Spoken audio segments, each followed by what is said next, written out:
In 1985, a man looked at a rose and didn't know it was a rose. He described it as a convoluted red form with a green linear attachment. His eyes worked fine, his vision was sharp, but the meaning of what he saw, the recognition, the solidity, was gone. That man, known as Dr. P, suffered from a condition called visual agnosia. He could see the parts, but not the whole. He once tried to lift his wife's head, mistaking it for a hat. What does that tell us? That seeing isn't understanding. That perception is not truth. And that reality, as you experience it, might be far more fragile than it appears. Because if a rose can lose its identity, if a face can become a hat, what else might be an illusion? Every day, you wake up and move through the world like it's stable, like the ground beneath you is firm, like the objects around you are real, solid, familiar. But maybe, just maybe, you're walking through a memory, dressed as reality, a projected stage your mind builds to keep you from noticing that nothing is actually what it seems. 1. The illusion of solidness. Every morning he wakes up thinking he's in the same world he left last night. The bed, the walls, the floor beneath his feet. They all seem so solid, so permanent. But what if all of that solidity is just a memory, stitched together by habit? What if he's not waking up into reality, but into a projection? The truth is, the brain clings to familiarity because it finds comfort there, not because it's accurate. What seems real might just be the most persistent illusion he's never questioned. Imagine walking onto a movie set. Everything looks detailed, precise, believable. But behind the walls, it's hollow. The illusion of solidness in everyday life works the same way. You look around and assume this is all there is. The job, the news, the bills. And yet none of it is as real as it appears. The moment you question its solidity, cracks begin to show. It's like realizing your favorite childhood memory was a dream. Suddenly, everything becomes suspiciously fragile. This isn't just philosophy. This is daily experience. Ever had déjà vu so strong you questioned what day it was? Or walked into a room and forgot why you were there, as if the scene was inserted mid-story? These glitches aren't accidents. They're invitations. The illusion starts to crack not with effort, but with awareness. And once you glimpse the seams of the stage, you stop performing and start observing. That shift right there is the beginning of freedom. So many people think awakening is about finding new truths, but often it begins with letting go of old assumptions. The illusion of solidness is the first veil to fall, because once you stop trusting the ground beneath your feet as the whole truth, you might start noticing something stranger, something that reveals reality isn't as external as you thought, and that what you're seeing may not be what's actually there. 2. Your brain doesn't show you the world. It predicts it.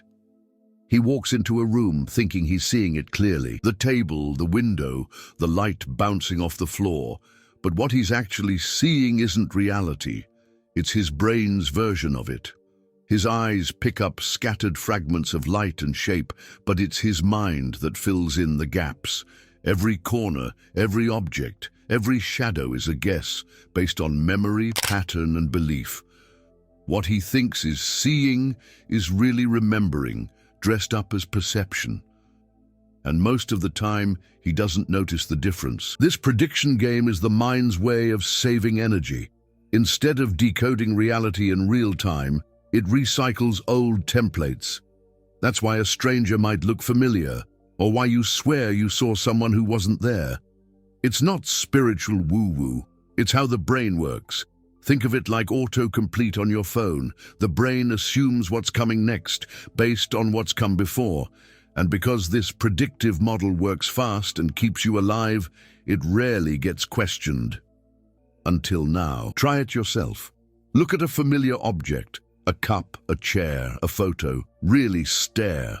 Notice how quickly the mind labels it, categorizes it, then stops looking. You're not truly seeing the object anymore. You're seeing a mental file labeled chair. That's how perception turns lazy, and how the illusion takes over. The mind isn't evil, but it does what it's trained to do. Fill in blanks. It gives you a version of the world, not the world itself. The mistake is thinking they're the same thing. The danger here isn't just mis-seeing objects, it's mis-seeing people, moments, life itself. If perception is a projection, then how much of what you call reality is just a rerun of your past experiences? How many chances have you missed because your brain assumed it already knew what was happening? The more you understand that vision is constructed, the more you start to wonder, if I'm not seeing what's real, what else am I blind to? And what if what I think is now already happened? 3. You're always experiencing the past. He thinks he's in the moment, responding in real time, making choices in the now. But science says otherwise. Every time his eyes catch a glimpse of movement or color, it takes his brain about 80 milliseconds to process what just happened. That delay might seem small, but it means he's always reacting to a past event. It's like watching a live stream with a hidden lag. By the time you hear the laugh, the joke already happened. And yet, we call that delay reality. The mind doesn't like gaps, so it fills them without asking. It smooths the lag with assumptions and predictions, making it feel like the moment is live. But the truth is, it's a stitched-together experience, patched by memory and guesswork. That's why sometimes you mishear a word, or think someone said your name when they didn't. The mind isn't malfunctioning. It's trying to keep you stable in a world that moves faster than you can process. And that illusion of immediacy is what keeps most people asleep. He remembers a moment when he nearly got into an accident. The memory is vivid, the sounds, the rush, the panic. But even then, the reaction was delayed. His body responded to information it hadn't fully registered yet. That's how deep the delay runs. You're not steering life, you're catching up to it. And the ego hates that, because it means you're not as in control as you thought. You're just watching a recording that your brain is editing in real time, calling it now. So next time someone says, live in the present, ask, which present? The one your eyes deliver late, the one your mind filters and reshapes. If the moment you're in has already passed, then maybe it's time to stop chasing it. Maybe real presence isn't about catching up to the now. Maybe it's about stepping behind it. And once you question the nature of this so-called present, you might realize even your past isn't as stable as you believed. 4.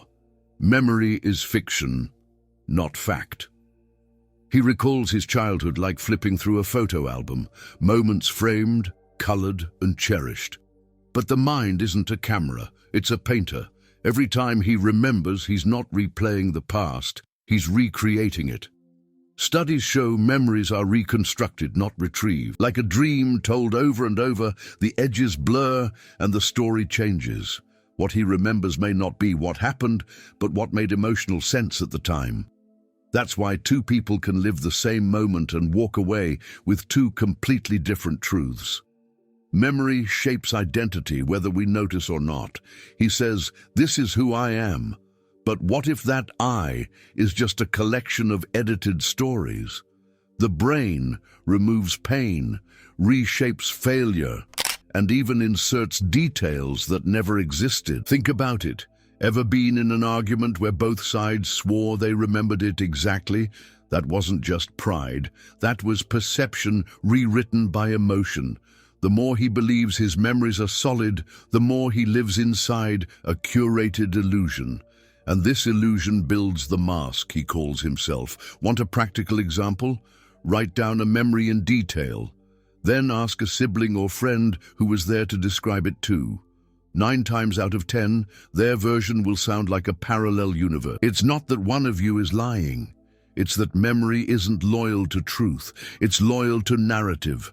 The version that fits best, that protects the ego, that feels familiar. That's the one the brain keeps. which means in a very real sense, most people are living in stories they've been unconsciously rewriting for years. And if memory can lie so convincingly, then who are you really?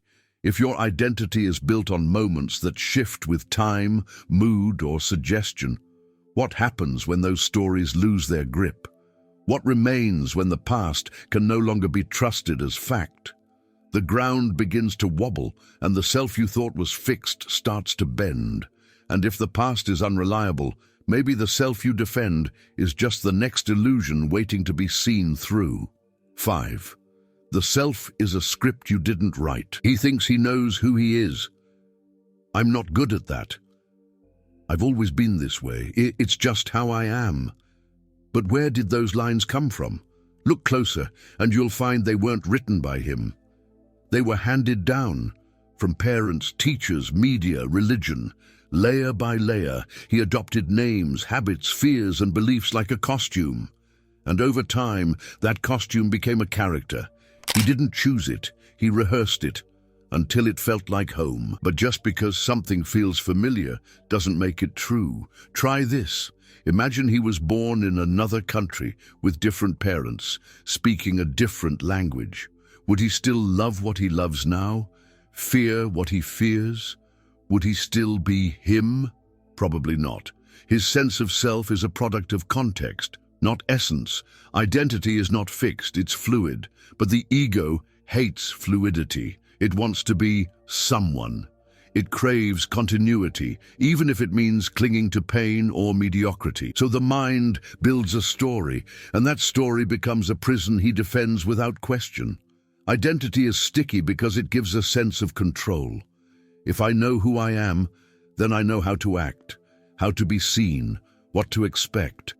It becomes a user manual, even if it's outdated. And people protect that manual like gospel. But the irony is, it's full of edits made by other people. The bully in 3rd grade, the praise from a parent, the rejection in a relationship. These moments sneak into the code and start running the show. He's not choosing who he is, he's reacting to who he thinks he's supposed to be.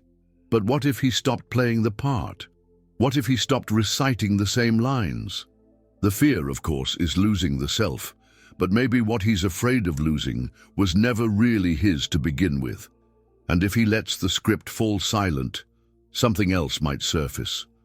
Something deeper than character, beyond the story, untouched by belief. But before that can emerge, he must first realize that the role he's playing isn't who he is, it's who he's been taught to be. 6. Belief filters reality. He thinks he's seeing things as they are, but he's only seeing what he's been conditioned to see. Beliefs act like invisible glasses. Slip them on early enough and you forget you're wearing them. The mind doesn't just interpret reality through belief, it edits reality to match it. If he believes life is hard, he'll overlook ease. If he believes people can't be trusted, he'll miss signs of care. And the most deceptive part, it all feels completely objective. He doesn't think it's a belief, he thinks it's truth. This is how two people can walk through the same day and live two entirely different realities. One sees threats, the other sees opportunities. One sees rejection, the other sees freedom. Their experiences are shaped not by what happened, but by the lens through which it happened. That lens is made of past wounds, inherited narratives, and repeated thoughts. It's not neutral, it's curated, and unless he becomes aware of it, he'll keep mistaking the filter for the facts. Want to test it? Pick one belief, something like, I have to work hard to be loved.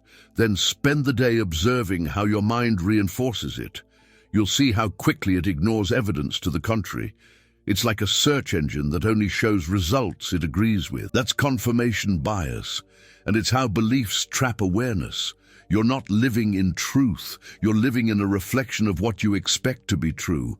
The mirror is fogged, but you think it's the world.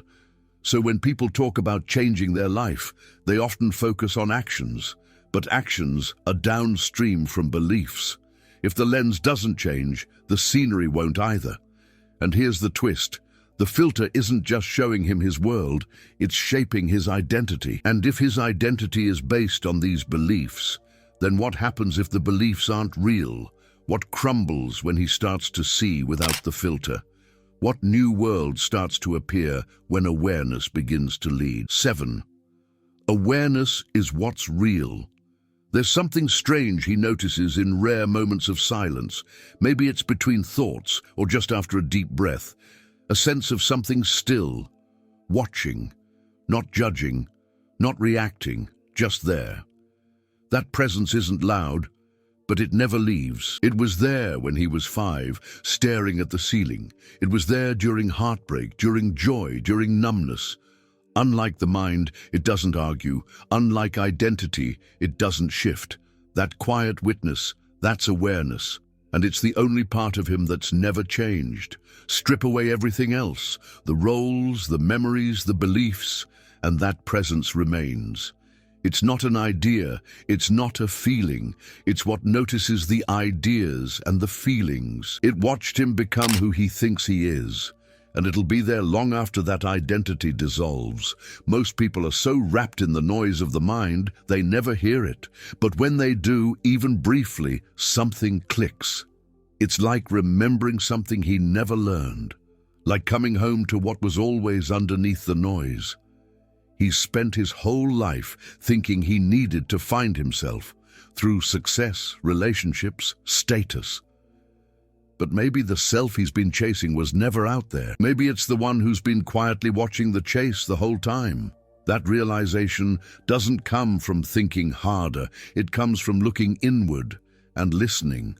Practicing stillness, even just for 5 minutes, can start peeling back the illusion. No agenda, no goal, just noticing what notices. And once he glimpses that awareness, it changes the game. Not because everything suddenly becomes perfect, but because he stops being fooled by the performance. The character fades, the story loosens. What's left is something wordless, a direct experience of reality without the filter of identity, and that opens a question the mind can't answer. If I'm not my story, not my thoughts, not even my body, then what am I?